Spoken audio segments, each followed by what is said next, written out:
جس دن ہر شخص اپنی کی ہوئی نیکی کو موجود پالے گا اور اپنی برائی کو بھی دیکھ لے گا تو آرزو کرے گا کہ اے کاش اس میں اور اس برائی میں دور کی مسافت ہو جاتی. اور اللہ تم کو اپنے غضب سے ڈراتا ہے اور اللہ اپنے بندوں پر نہایت مہربان ہے. اے پیغمبر لوگوں سے کہہ دو کہ اگر تم اللہ کو دوست رکھتے ہو تو میری پیروی کرو. اللہ بھی تمہیں دوست رکھے گا اور تمہارے گناہ معاف کر دے گا اور اللہ بخشنے والا ہے، مہربان ہے. کہہ دو کہ اللہ اور اس کے رسول کا حکم مانو. پس اگر وہ نہ مانے تو اللہ بھی کافروں کو دوست نہیں رکھتا. اللہ نے آدم اور نوح اور خاندان ابراہیم اور خاندان عمران کو تمام جہان کے لوگوں میں سے منتخب فرمایا تھا. ان میں سے بعض کی اولاد تھے اور اللہ سننے والا ہے، جاننے والا ہے. وہ وقت یاد کرنے کے لائق ہے جب عمران کی بیوی نے کہا کہ اے پروردگار، جو بچہ میرے پیٹ میں ہے میں اس کو تیری نذر کرتی ہوں، اسے دنیا کے کاموں سے آزاد رکھوں گی، تو اسے میری طرف سے قبول فرما، تو سننے والا ہے، جاننے والا ہے. پھر جب ان کے ہاں بچہ پیدا ہوا تو کہنے لگی کہ پروردگار میرے تو لڑکی ہوئی ہے، جبکہ اللہ خوب جانتا تھا جو ان کے ہاں ولادت ہوئی تھی، اور نہ ہوتا لڑکا مانند اس لڑکی کے. اور کہنے لگیں میں نے اس کا نام مریم رکھا ہے اور میں اس کو اور اس کی اولاد کو شیطان مردود سے تیری پناہ میں دیتی ہوں.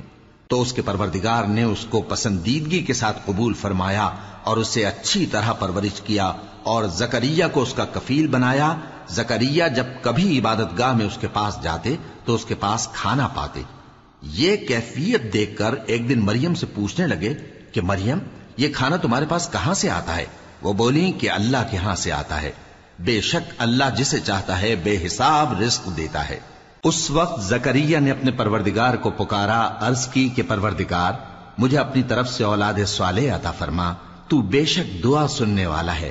چنانچہ وہ ابھی عبادت گاہ میں کھڑے نماز ہی پڑھ رہے تھے کہ فرشتوں نے آواز دی کہ زکریا اللہ تمہیں یحییٰ کی بشارت دیتا ہے، جو کلمۃ اللہ یعنی عیسیٰ کی تصدیق کریں گے اور سردار ہوں گے اور عورتوں سے رغبت نہ رکھنے والے اور ایک پیغمبر یعنی نیکوکاروں میں ہوں گے.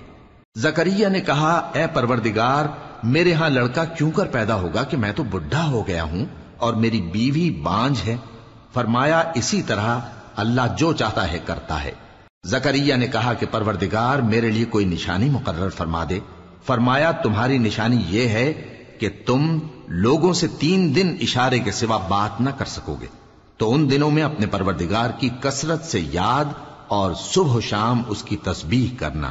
اور جب فرشتوں نے مریم سے کہا کہ مریم اللہ نے تم کو برگزیدہ کیا ہے اور تمہیں پاک بنایا ہے اور دنیا جہان کی عورتوں میں سے تم کو منتخب کیا ہے، اے مریم اپنے پروردگار کی فرما برداری کرنا اور سجدہ کرنا اور رکوع کرنے والوں کے ساتھ رکوع کرنا.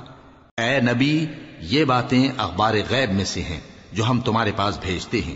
اور جب وہ لوگ اپنے قلم بطور قرعہ ڈال رہے تھے کہ مریم کا کفیل کون بنے تو تم ان کے پاس نہیں تھے اور نہ اس وقت ہی ان کے پاس تھے جب وہ آپس میں جھگڑ رہے تھے.